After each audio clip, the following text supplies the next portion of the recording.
Hello, everyone. We'll get started in just a second.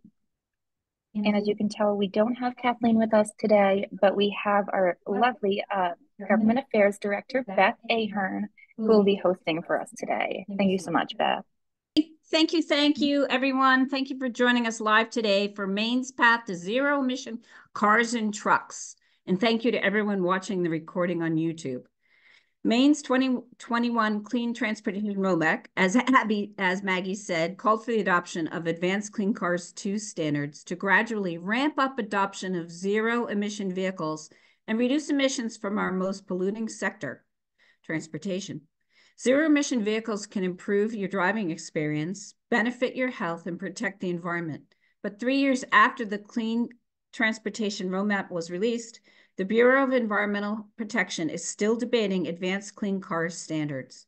We're delighted to be joined today by two of the advocates leading the campaign to update clean cars and truck standards in Maine. Josh Caldwell, Climate and Clean Energy Outreach Coordinator at the Natural Resources Council of Maine, and Scott Vlaun, Executive Director of the Center for an Ecology-Based Economy. I want to let you know that my name is Beth Ahern. I'm the Director of Government Affairs at Maine Conservation Voters and Maine Conservation Alliance. Our organizations represent more than 13,000 members and supporters dedicated to protecting the environment and our democracy.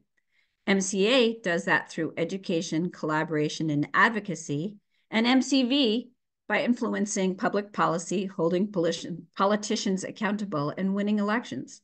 Since 2020, this weekly online Lunch and Learn series has helped us advance all of those goals, creating a shared space to explore our environmental and social history, policy priorities, climate action movement, and more. A few notes before we dive into today's program. We will hear from our speakers first and tackle your questions in the Q&A session at the end. You don't have to wait, though.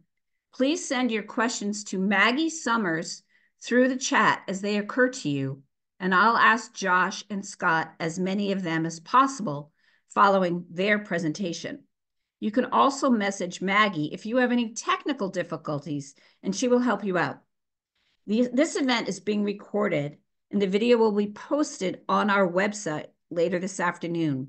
You can also find recordings of all of our programs on YouTube, where a number of playlists can help you focus in on particular topics. Thank you all again for joining us. And Josh and Scott, I'll turn it over to you to start things off. Thank you so much, Beth. I really appreciate the warm introduction, and hi to everyone out there tuning in today. I'm going to go ahead and share my screen and keep my fingers crossed that that goes smoothly. And I think it has. Wonderful. All right. So I wanted to share a bit more with you today about Advanced Clean Cars 2, which is a mission standard that is currently in front of the Board of Environmental Protection, the board of the Department of Environmental Protection. I'm going to share a bit more about that standard in particular, because NRCM played a big role in initiating that process, and we've been working over the past year and a bit more to push this standard forward. And then I'm going to pass it over to Scott. Scott and I have worked quite a bit on clean cars through ride and drives, and he's going to share a bit more about his experience with electric vehicles in and around the Western Maine foothills. But I'll go ahead and kick us off by talking a little bit about the Advanced Clean Cars 2 standard. So let's take a look at our agenda here. I'll start by talking about some key takeaways so that you can communicate about this standard with your friends and family. And then we'll jump into some background and Maine context as to why these standards are really critical right now for Maine.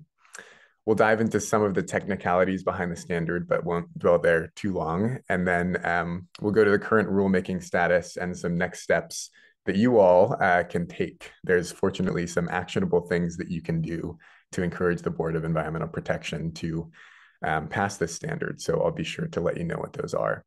I'll then pass it over to Scott to talk a bit more about electric vehicles here in Maine. He's been working on electric vehicles, and I think was one of the first EV owners in the state. So has quite a bit of insight there. And then we'll have plenty of time to answer any questions that you might have at the end. So let's start with our key takeaways here about the Advanced Clean Cars 2 standard, which is nicely abbreviated as ACC2. A few things about this standard that I really want you to know today. It is absolutely essential to meet Maine's climate goals. We'll dive into the Maine Climate Action Plan in a little bit here, but Plan A within the Climate Action Plan is to reduce transportation emissions because transportation is our largest source of emissions in the state. So this is a really essential standard to get to where we need to go by 2030 and beyond. It also will increase choice for Maine people and businesses during a critical moment in the EV transition. We'll share a little bit about Maine's current statistics around electric vehicles, but more people than ever are driving EVs, and this standard will really open up a pathway for even more people to have access to them. It's really critical to implement this as soon as possible. The Clean Transportation Roadmap that was mentioned in the introduction recommended implementation by 2022. That did not happen. We were working really hard all last year to pass this standard, and ironically enough, a climate-induced weather event at the end of December with major flooding and power outages prevented the Board of Environmental Protection from getting together to vote on this standard, and so they had to extend the rulemaking into 2024. So in some ways, we're 2 years delayed in implementing this standard according to the recommendations from our Climate Action Plan. So it's really critical that we get this done this year. And 12 other states have already adopted Advanced Clean Cars 2. So Maine would be joining a cohort of states that could really take advantage of these standards. If Maine does not do so, the worry here is that available electric vehicle stock will go to these other states that already have these standards on the books and are indicating to manufacturers that they are moving forward on vehicle electrification while Maine is staying behind. Finally, as I mentioned, you can submit a comment to the Board of Environmental Protection to indicate your support, and we'll go through how you can do so. That opportunity is available through February 5th and is certainly your best opportunity to make your voice heard on this issue. So let's take it back for a moment to the Maine Climate Action Plan. I would imagine that if you've attended some lunch and learns, you've probably heard tell of the Maine Climate Action Plan, but it was established by bipartisan majorities in the State House in 2019 in response to the state of Maine having set some mandatory emissions reduction goals, knowing that climate change is impacting us currently and will continue to do so. So this is a really comprehensive and award-winning plan that came out in 2020. It has a whole bunch of plans within it to address various sectors of our state and our emissions. But the very first plan, Plan A, is to address transportation emissions, which account for about 49% of all emissions that Maine produces each year. And unfortunately, no emissions reduction policies for transportation have been passed since those mandatory emissions reductions targets were passed in 2019. So we recognize that this is a problem. We recognize that we need to find solutions for transportation emissions, but we're lagging behind on those actual policy implementation pieces. So here's a quick look at our greenhouse gas emissions by sector. You'll see that this big chunk, nearly half of all of Maine's emissions come from transportation. And of that chunk, around 60%, almost 2/3 of those emissions come from light duty vehicles, which is what this standard addresses. So those are the vehicles, anything up to a Ford F-150, right? Anything under 8,500 pounds. So all of the personal vehicles that people use account for about 60% of all the emissions that come from our transportation sector. So this standard would really be addressing the largest chunk of emissions. Now, the Clean Transportation Roadmap was developed after the Climate Action Plan.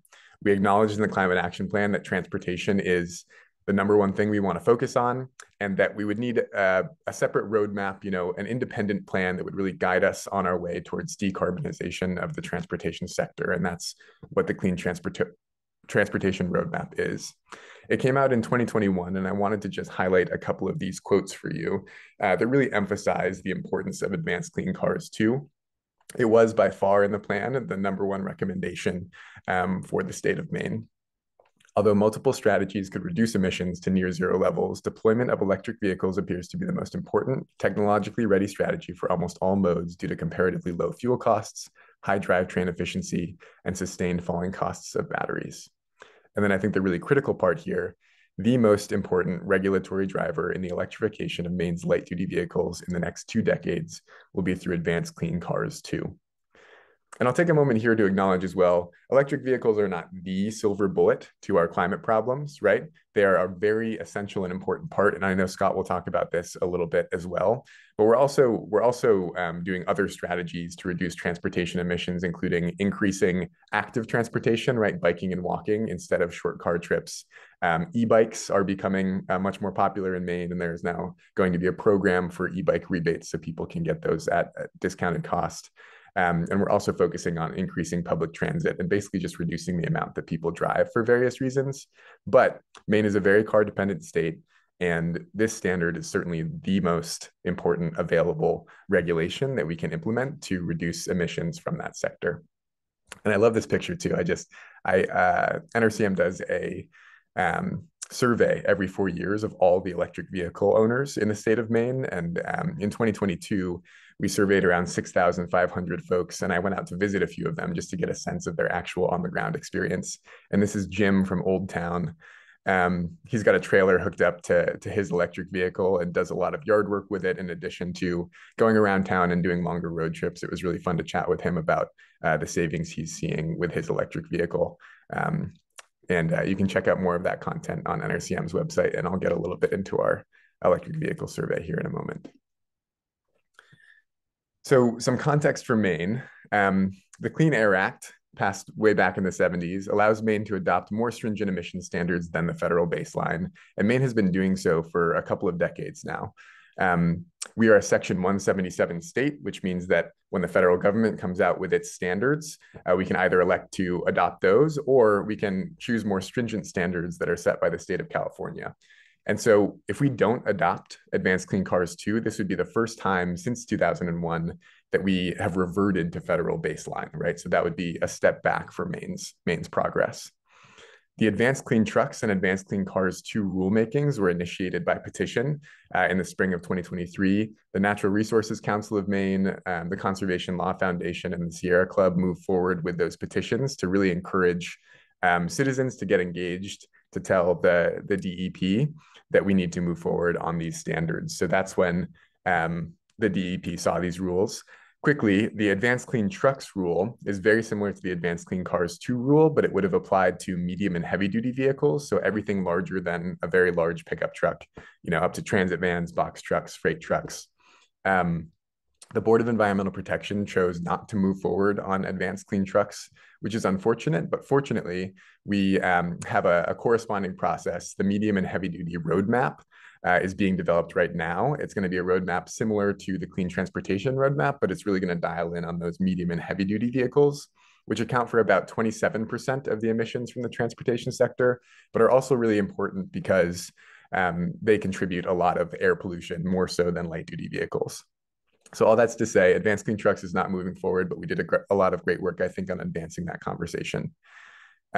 Throughout the course of 2023, we did a lot of activity. There was a big hearing that some of you may have attended on August 17th up in Augusta. Folks came out and shared their perspectives on both of these rulemakings, and then the Board of Environmental Protection took some time to consider all of that testimony. There were thousands of pieces of testimony, and they reconvened in the fall to vote formally on this process.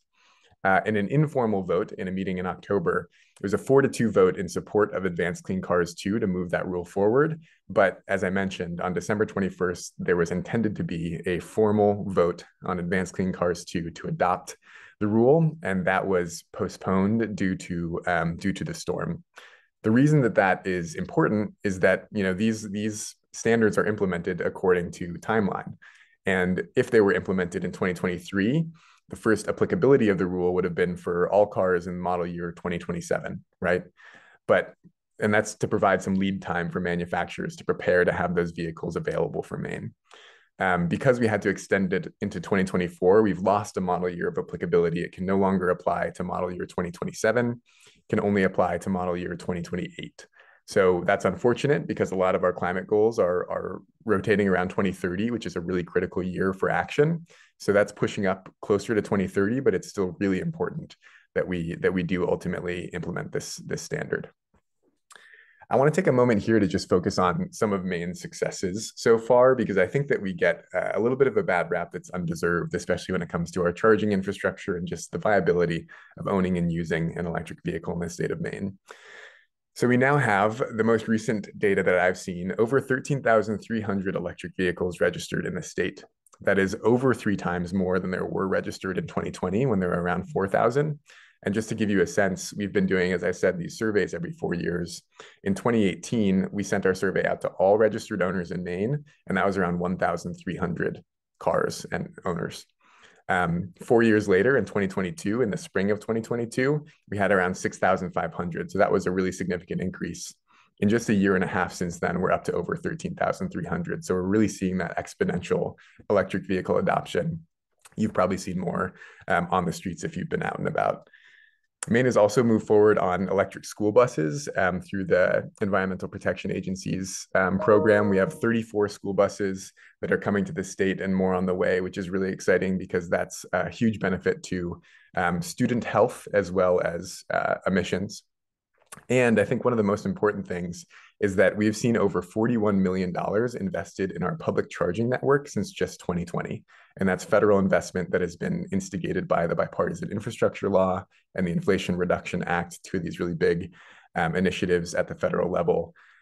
We just heard this week that Maine received another $15 million to continue to expand its electric vehicle charging network. If you are an EV owner, you'll know that you can use an app called PlugShare, and I think there's some other corresponding apps that show you the map of all of the chargers in your area, so you know which one is the closest, whether they're working, et cetera.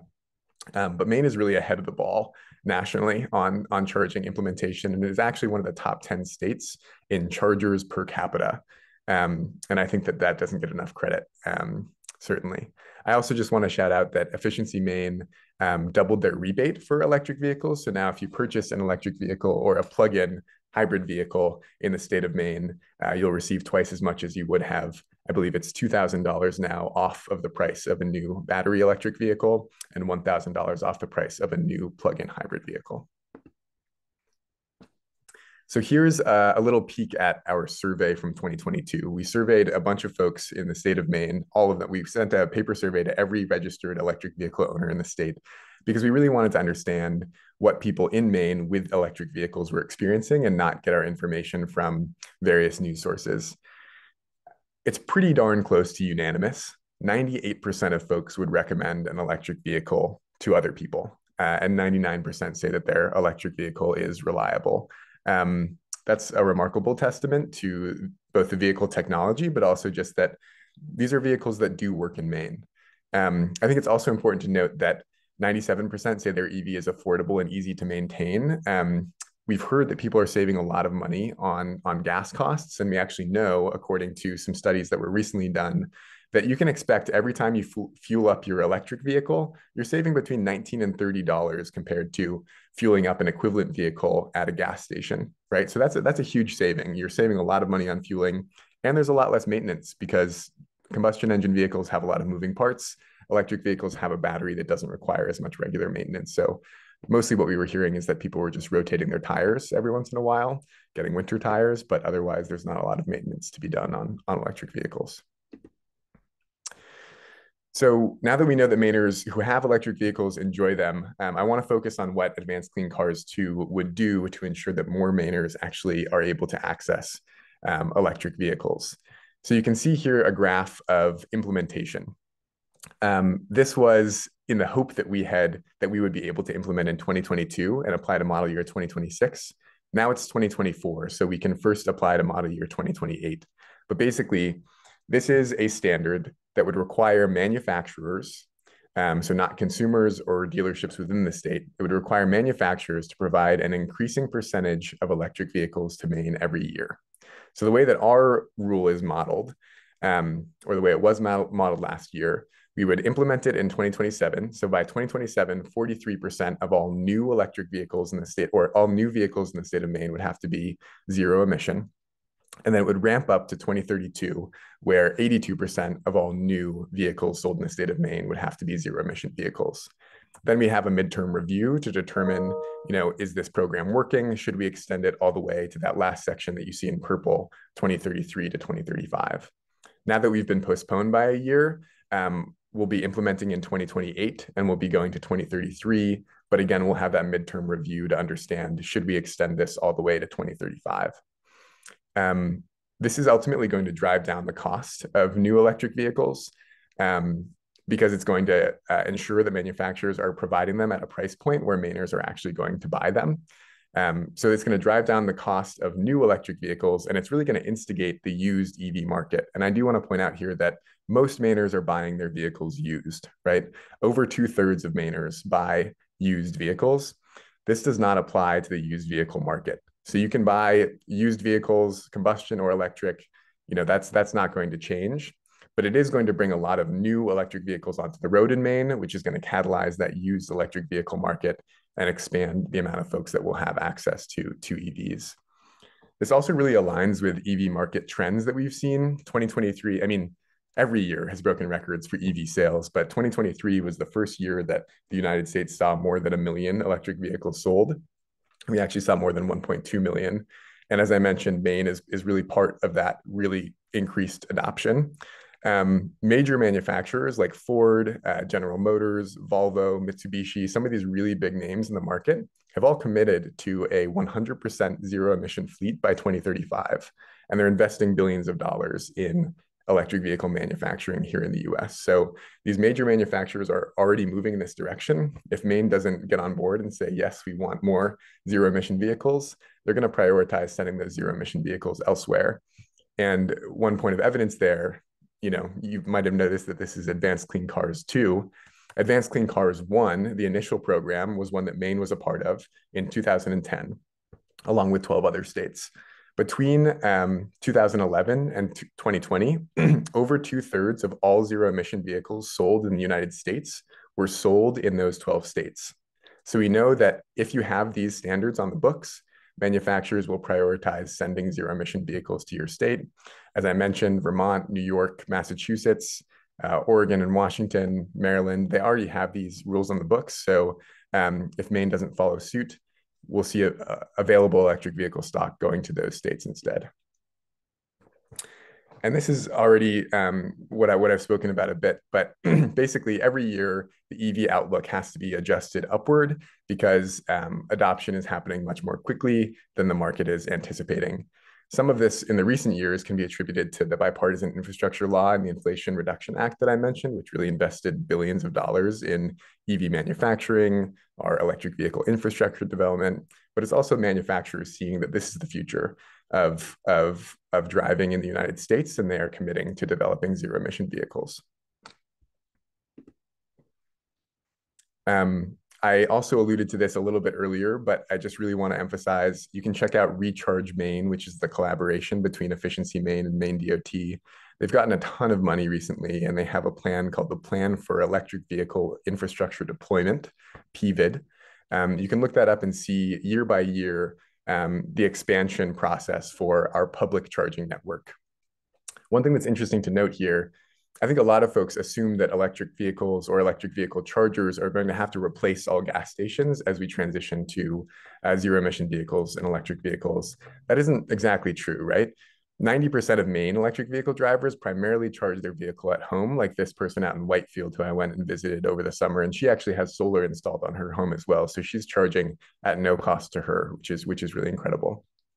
But most people use their electric vehicles like a phone. They come home, they charge that vehicle, and then it's good to go in the morning, and they're not ever using a public station, or they're able to skip the gas station, and that's a huge convenience for people. You don't have to go to an external source to be able to fuel your vehicle. But it's really helpful that we're getting these public chargers on the map so that people can do those longer distance trips and feel confident, going from Kittery to Presque Isle, knowing that there are fast chargers placed every 50 miles along that route. So let's take a quick peek at the current rulemaking status.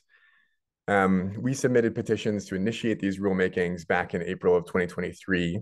And then moving through the public hearing and the first deadline for comment submission, the BEP ultimately was not able to meet to vote on this rule.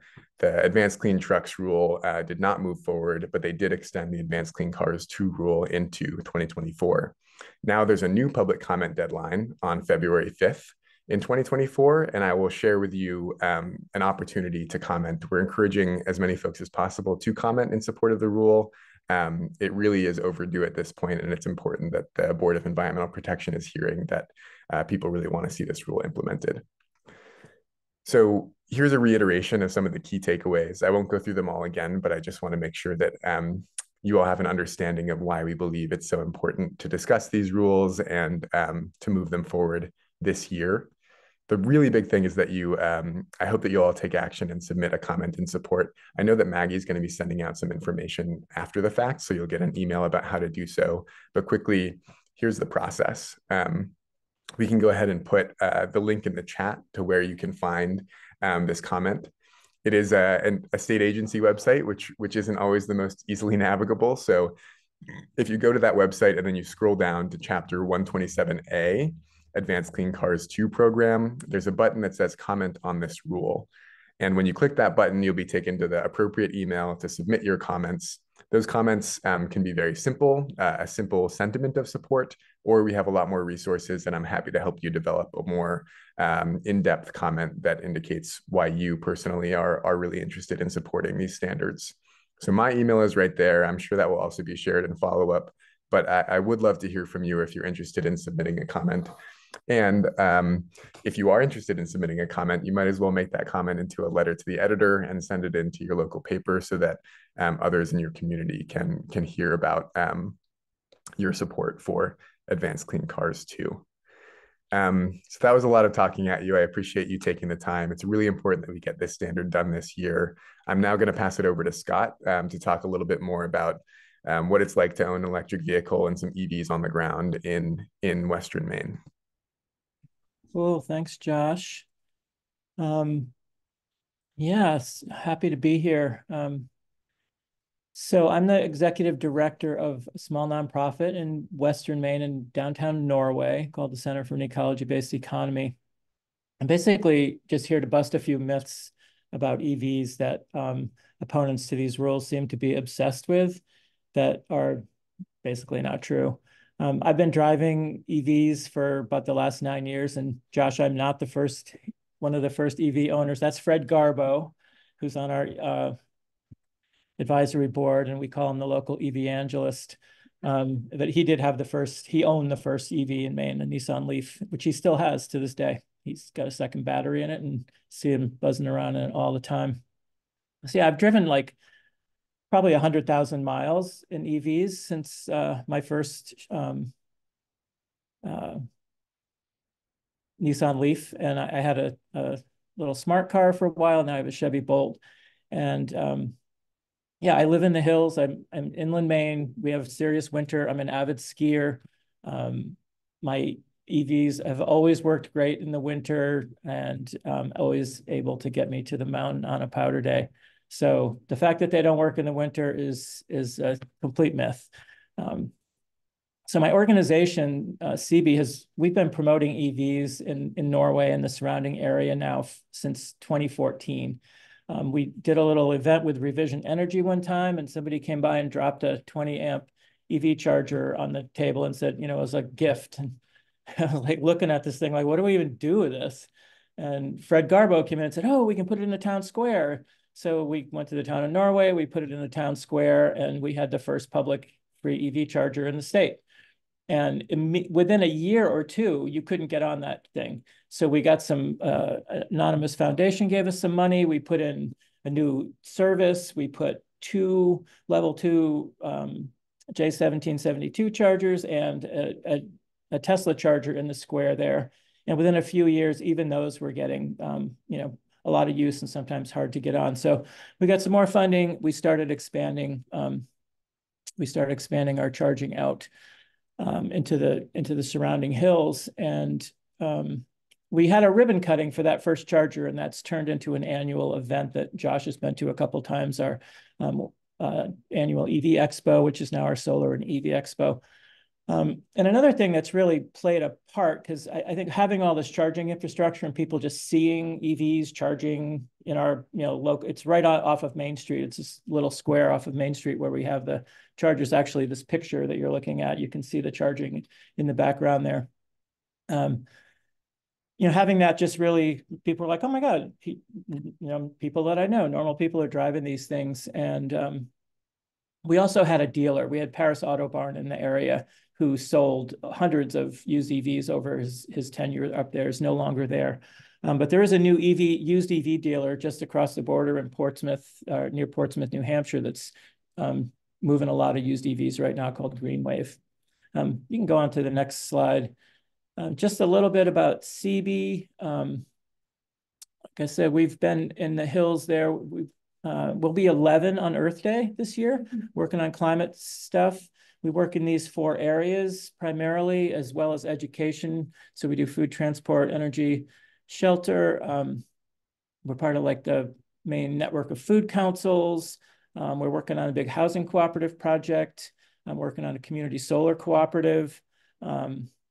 We do a lot of events. We do this annual climate convergence, which this year is on the 17th and 18th of May in Norway. It's kind of a statewide gathering for climate action.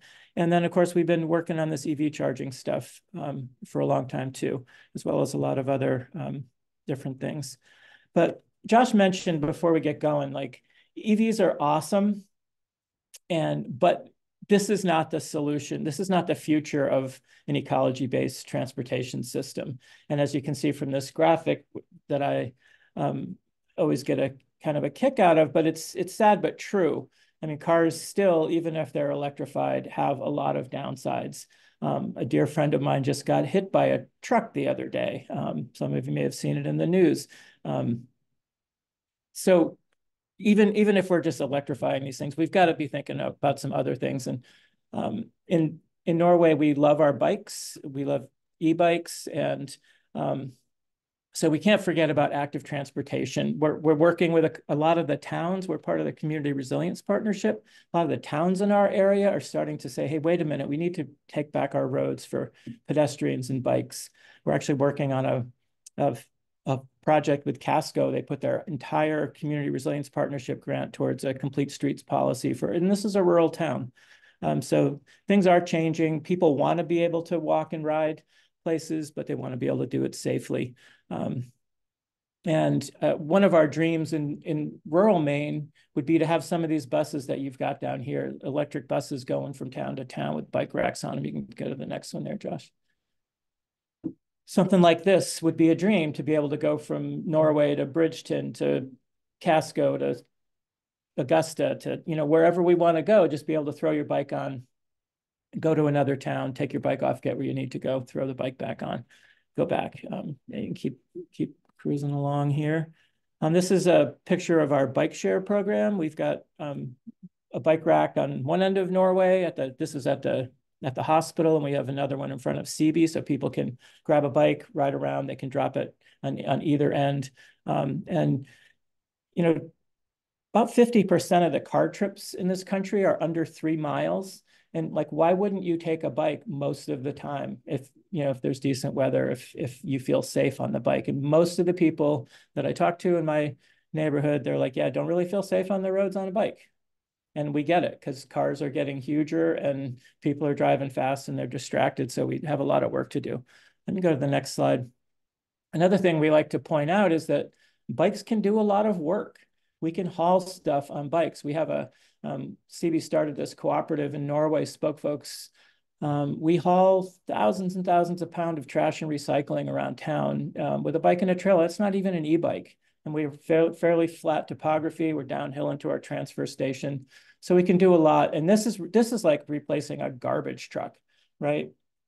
Quiet, clean, fun, good exercise. And the riders make good money.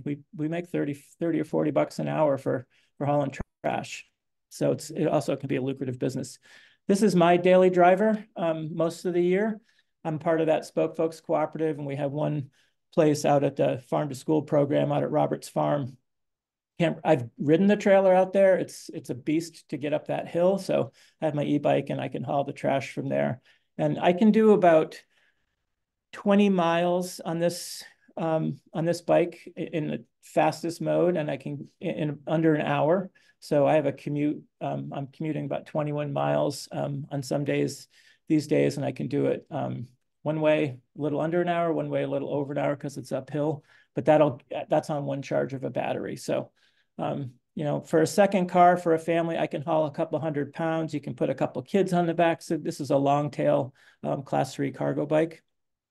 So super useful and can replace a car, no insurance, you know, no maintenance, really useful vehicle. We're going to just to show you what in Norway, well, so this is a friend of mine who just got her first EV, and she's charging at one of our new chargers at the trailhead that goes from downtown Norway out to that farm, out to Robert's Farm. It's called the Town to Farm Trail. So we've installed some other chargers in recreational areas like this where people can park their car, charge, and go for a hike or a run or something. The next group of slides is just like a week in front of CB. Every time I see an EV park in front of the office, I would just run out and take a picture, but they're just all over the place in Norway. Sometimes, you know, you walk down the street and there's 4 or 5 of them on Main Street in Norway. And I think it's because of our charging infrastructure and because of, you know, Tony selling, Tony probably sold half of these at Paris Autobahn over the years. So you can see there's just a lot of activity out there. And just the other night I was driving against traffic coming, like all the traffic was coming from Sunday River on Sunday afternoon leaving. And it seemed like every, you know, 20th car was a Tesla going back to Massachusetts. So people are coming in with EVs. So there's a lot of demand for more charging. In the ski industry, you know, kind of proves that these things are great in the winter because there's a lot of people driving up to ski. So this is a couple of posters we have up in CB, and the one on the left shows our charging network. And you can see how many, like I said, we've got 26 level 2 plugs that we've installed. And for up until recently, all of our plugs were free to the public. The ones in Norway it was getting ridiculous. I mean, we just had so much demand on them. And we started to find that some people that even maybe had chargers at home, like Josh said, you know, the ideal thing to do with your EV is charge it in, like you plug it in your phone at night. So people were using these. There was a little bit of abuse going on. There's some other free chargers around that, you know, people are using as well. So we started switching over some of our charges to a charge point system. We utilized the efficiency Maine rebates that were were pretty popular last year. I think we were the biggest user of that program. We got close to $100,000 in rebates. So we installed 6 new dual plug charge point stations. So now we've got 26 plugs all through the area. And we do a lot of education around this. Again, we've got our expo every year, and this is what we created these posters for. But we get a lot of people just calling. We're a lot of, you know, just explaining how it works with the different kinds of charging, how long it will take to charge, how far you can get, all that kind of stuff. And with our expo, we were doing a lot of like ride and drive events. So people could come and once you get somebody behind the wheel of an EV, they pretty much want to have one. And I don't know anybody that's actually bought one that has ever said, nah, and gone back to a gas car. I can't think of one person that's, you know, adopted an EV and then decided it wasn't for them and gone the other way, gone back to a gas car. With all these chargers we've put in, Tony Jambro, who's now working for us, did some research and figured out we have the highest per capita, you know, one of the highest per capita EV charging infrastructure in the country. You know, like Oakland, someplace in California around the Bay Area has so many chargers per capita. We've got even, because we only have, you know, 15,000 people in the whole area. So those 26 chargers add up. You can go to the next one there, Josh. So this was where we had our first charger in downtown Norway. That's that other place I was talking about. And you can see that there's some solar panels on that kiosk. We realized that you can basically drive these cars on solar power. You can go to the next slide. This is kind of the model charging station this is in front of our high school. And this is one of our earlier, it's just like the second charging installation we put in. Same model, 2 J1772s, 1 Tesla. But this time we put a solar tracker in. And this solar tracker has been able to basically keep up with all the charging at the high school for the last 6 years. And this is what I'd like to see everywhere. When we're driving EVs, we should be charging them with solar power. And there's nothing feels better than to pull in here on a sunny day and plug that thing in, and you know you're charging. It's not even getting onto the grid. You're just taking it right off the panels, right into your car. So we can drive solar powered cars. And you can go ahead to the next one. So that's that parking lot again. So one day I just pulled in there to charge and realized that 6 out of the 8 cars in the parking lot were EVs. And you just don't ever, I mean, I've never seen that anywhere before, where, you know, more EVs on the road or in a parking lot than not. So we do have a lot of them. Go to the next slide. This was my daily driver all through COVID. It's a little 2-seater, smart for 2. Love this car. Turned out to be inadequate for my needs, and I ended up buying a Chevy Bolt. But I managed to put 50,000 miles on this car. It has a range of 60 miles, which kind of brings up another issue for me with like this big push to bigger cars and longer range. So this car has a 17 kilowatt hour battery. F-150 Lightning has a 120 kilowatt hour battery. My Leaf has a 64 kilowatt hour battery. This car is adequate for 90% of the driving that I do. There is charging infrastructure around. I could get everywhere I needed to get. Of course, you know, I knew where all the chargers were, and if there wasn't one, I would make sure there was one there. But to go back and forth from Norway to Bethel, I could do a round trip. I could make it to Portland, one direction, charge, go home. So I feel like we need to be pushing for these smaller cars too, and the more affordable cars, which is one of the reasons why this Advanced Clean Cars is so important, that we get affordable EVs in Maine. If we don't pass this, all the other states that pass these rules are going to get the more affordable, shorter range cars, and we're going to get the what's left over.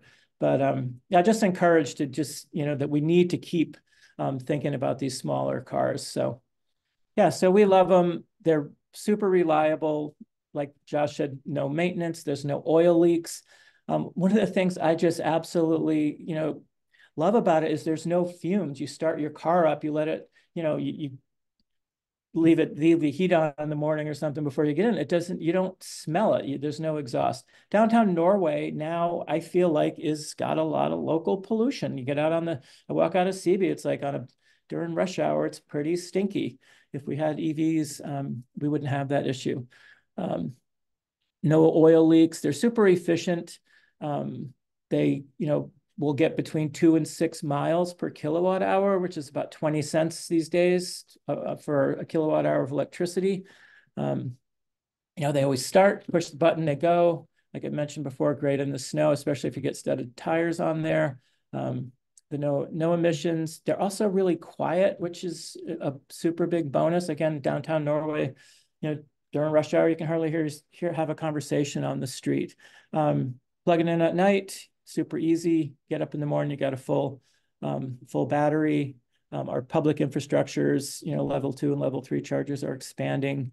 And once you have the car, they're super cheap to operate. And I will say they're wicked fun to drive. That little Smart was like driving a little sports car all the time.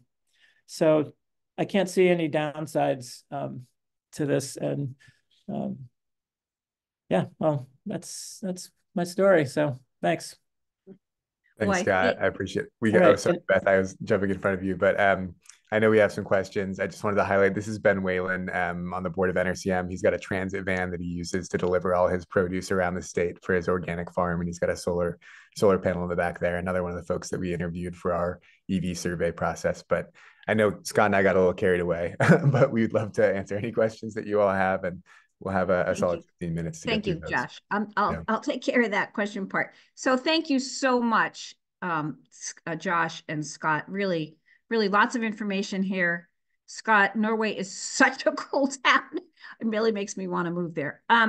So the action, Josh talked about the comment period due at the Board of Environmental Protection on February 5th. So I want to let you know that on Tuesday, January 30th at noon, you can join us for a Clean Cars and Trucks storytelling workshop led by MCV's communications manager, Megan Hurley. She'll lead you through how to write a public comment letter or a letter to the editor, and Josh will answer questions about the rulemaking during that Clean Cars and Trucks workshop. So please join us for that if you'd like a little help in writing that comment. But those comments to the Board of Environmental Protection are really important. And I have to say the naysayers have outnumbered us significantly there. So we have a bunch of terrific questions already, and there's so many we won't be able to get through them. But we have themes emerging, and we'll do our best to combine specific questions. So let me just start off right now and ask, what about road maintenance for electric vehicles? They're heavier than conventional vehicles, and I've heard that they will require more investment in road maintenance to keep up with the added load. Yeah, this is a good question. I bet Scott can take a stab at this. We've been realizing recently, or learning recently through science, that tire particulate is actually a significant factor in environmental degradation. So as tires wear down and get into local waterways and the surrounding environment, that's pretty negative. That's another one of those things that, car infrastructure is a challenge in a lot of ways and has a lot of co-negatives, I guess I would call them. So EVs are slightly heavier than your standard combustion engine vehicle and do contribute more to road wear and tear. And I think that's a relatively marginal difference. But it does speak to the fact that here in Maine, we need to figure out a sustainable funding mechanism for our transportation system that is not purely based in the gas tax, right? For so long, the gas tax has been historically protected. You pay a tax on gas, and that goes back to roads and bridges. We need to figure out a way, as we're electrifying transportation, as we're diversifying transportation, to fund our system in a more sustainable way that encourages those diverse uses. So yes, this is certainly something that they're heavier, which also means that they do have better traction in the snow. But it does also mean that there is some additional wear and tear that we need to figure out how to address. Thank you. What do you see as the main forces against adopting this standard? I mean, I'd love to hear Scott's perspective too, but basically, I think that this has become incredibly politicized. I think we've seen a lot of opposition messaging that's really rooted in misinformation that's very fear-based. And the fear of transitioning away from a fossil fuel-based mode of combustion is something that big money interests are really fueling, right? Fossil fuels are trying to prevent this transition or slow this transition in order to maximize profit. And frankly, I think electric vehicles are just a better technology than combustion engine vehicles for a lot of reasons, and people who drive them can testify to that. So it's not the user experience, I think, that is preventing this transition. It's really the interests that are lined up against EV adoption. And related to that, was the vote on December 21st expected to pass at the BEP? It was. We were hoping it would. Again, I said there was a non-formal vote, and it was a 4-2 vote of the board members available. So I think it would have. And again, the irony is not lost on us that was record flooding in the state of Maine at the end of December, right? Which is just unprecedented. That's a climate-induced event, and that's ultimately what postponed this vote on a critical climate policy. So really a shame, but still so worth passing it this year. And how are the percentage goals going to be enforced? It sounds like the policy that has Republicans upset and sending out scary messages. Yeah. Yes, we have seen a lot of upsettedness. The policy will be enforced, and I think this is actually a really good question and an important one to focus on. The policy will be enforced for manufacturers. Manufacturers will be responsible for delivering X percentage of their total vehicle sales in the state of Maine, according to this standard, and any penalties that they incur for not doing so will be assessed on the manufacturer and not on the consumer and not on Maine businesses or dealerships. So it is the manufacturers that we are holding accountable, which I think is why this is a more systemic change. Great. If 2/3 of Mainers buy used vehicles, as you said, Expand, please, on how this statistic impacts the real life experience and affordability issues of working Mainers, many who have to drive long distances to work. Oh, that's a really good question. I recently saw a statistic that drives for rural folks are actually getting longer as essential services are increasingly moving to urban centers. So this is something that we really want to focus on. This only applies to new vehicle sales. So I think that's something to reiterate and is really important. Used vehicle sales will not be impacted by this standard.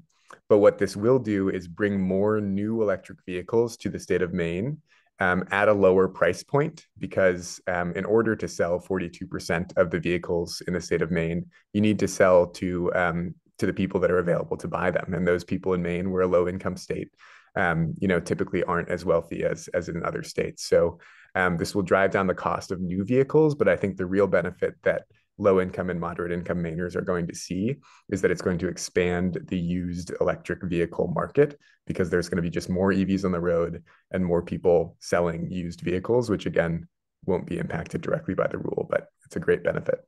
Okay. Yeah, and I'll just add to that, the long commute thing, that's another specious argument. I have a 2017 Chevy Bolt. I could commute 80 miles each way without charging my car every day. I don't know anybody that's commuting 80 miles a day. And there's a million of those on the market now. That the days of the little, like my little smart car that would only go 40 miles on a cold winter day. My Bolt will do 160 on a cold winter day and 260 in the summer. So we can commute anywhere we want and charge at night and wake up with a full tank every day. So Great. True. And just about any vehicle that's being made now, that's fully battery electric, is going to have a range of over 250 miles on a single charge, right? So, and it's getting longer. They're investigating solid state batteries, flow batteries that have hundreds of miles per charge. And it's important to note too, this rule is fuel agnostic. So as long as it's a zero emission vehicle, it gives flexibility for, as these new technologies emerge, the rule will still apply as long as you aren't polluting, which is the important part. Great. I have a supply question. As Ford and other manufacturers cut back on production of electric cars and trucks due to a lack of consumer demand, why do you think that there will be a lack of supply? Currently, many dealers have an excess supply of electric vehicles. This is a good question. And I think it really pertains to manufacturers still figuring out what market segments are the best for selling vehicles. There are some vehicles like the Chevy Bolt, like the Nissan Leaf, that do not stay on lots at all. They're getting snapped up immediately because people want them and can use them immediately. The manufacturers, as Scott mentioned, I learned a new word recently, which is skeuomorphism, which is the trend towards larger vehicles.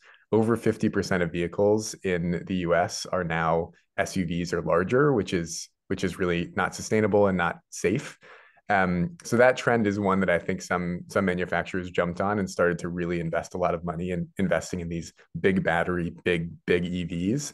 And they started to scale back on the production of like the Ford F-150 because the market response was not adequate at the time. So I think this is just some growing pains in a new process.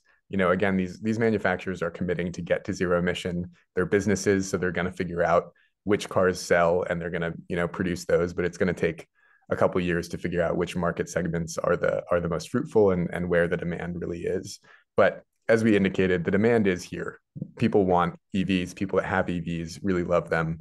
Over 13,000 on the road in Maine, and that's twice as many as there were last year, 3 times as many as there were 3 or 4 years ago. So great. People do want them. Great. So there's a question here about submitting a comment. Do you have to be a voting Maine resident to submit a rule comment, or can you be a seasonal resident? That is a good question. I think you can be a seasonal resident. It's not, you're not voting. So I would say submit that comment, whoever you are. Submit that comment. It's an email, so it's not, they're not investigating your residency, I don't think. Yes. Okay, so now I have lots of charging questions. Will there be incentives for V2H charging systems? Yeah, this is actually exciting. So V2H or V2G, right? Vehicle to house or vehicle to grid is an exciting and emerging area. I was just on a demand management workshop this morning. It's going to be a really important part of our grid management moving forward, that this is a distributed network of batteries around our system, right? So EVs can hang on to energy and then push it back onto the grid in events of power outages. We heard just recently this large storm event that delayed this vote. A lot of people with EVs are able to use their EVs as generators in power outages. Mm-hmm. And these batteries that are being created now can charge a home for 3 to 4 days fully. You know, it's incredible how much energy is actually stored in an EV battery. So there's currently a study going on with some of the school buses at the Wells School District. They're doing a pilot program, vehicle to grid charging, vehicle to school charging, to figure out, especially with some of those big bus batteries, how can we better utilize the amount of energy that those batteries can contain to flatten peak demand and lower costs on the grid, and also just, you know, have a more resilient grid in instances of power outage. Okay. And where can I find high-speed chargers on the Maine Turnpike? Great question. Yeah, you can find them. PlugShare will show you, if you have an electric vehicle, you will have an associated app that will share with you where the nearest chargers are and whether or not they're functioning. There have been some problems with vehicle chargers functioning. The new standards through all the funding that's coming in through the most recent federal packages have uptime requirements of 95%, I think actually 97%. So they have to be working 97% of the time, and they have to be every 50 miles along our major corridors. So you'll have at least 4 chargers every 50 miles all along 95, 295, and Route 1, you know, to make sure that you're able to access charging. And again, 50 miles is, you can get from here to there easily on current batteries. Okay. And it sounds like we're going to be adopting the Tesla as a universal plug. And there's a vast network of Tesla superchargers out there that most people will be able to tap into. Yep. Tesla used to be an independent charging station, but now all sorts of manufacturers will be able to use Tesla plugs. That's wonderful. Okay, I think we have maybe 1, maybe 2 questions left. Time for them. You said that we have the highest per capita EV chargers in Maine, but this doesn't take into account the geography. And we have large areas with no level 3 charging available. What's planned to increase the charging station needed, taking into account needing to charge while going on trips? Yeah, great question. Scott mentioned that, you know, in the Western Maine foothills, they've got chargers all over the place, but chargers have recently been awarded in places like Asheville, Madawaska, Presque Isle, you know, these new chargers that are coming online that admittedly have taken a little while to come online. The bipartisan infrastructure law was passed 2 years ago. The first one in Maine just broke ground in Rockland this month and will be online by the end of this month. Those are level 3 fast chargers. And they will be coming online very shortly in a lot of those areas that previously didn't have a great density of charging. So a problem that is quickly being resolved, I think. But we do have a bunch of them now, like Gardner, Kennebunk, there's Farmington, a lot of the Hannafords have them. It's not like we don't have any, but this new round, and we're about to put 30 new fast chargers in the state from that 15 million. I see that it's 1 o'clock. So, oh my gosh. Thank you so much, Josh Caldwell from the Natural Resources Council Maine and Scott Vlaun from the Center for an Ecology-Based Economy. We only got through about half of our questions. Sorry about that. Thank you to all of you for joining us and taking action in advance to advance clean car standards in Maine. We'll be back next week to learn about Lydia Marie Child, one of the 19th century's most radical reformers. Her 50 years of public activism included calls to her fellow citizens to resist the unchecked consumerism that allowed racial injustice to thrive. And we're looking forward to hearing from author Lydia Moland about her new book, Lydia Marie's Child, A Radical American Life. We hope to see you next week. And until then, have a wonderful weekend. Goodbye.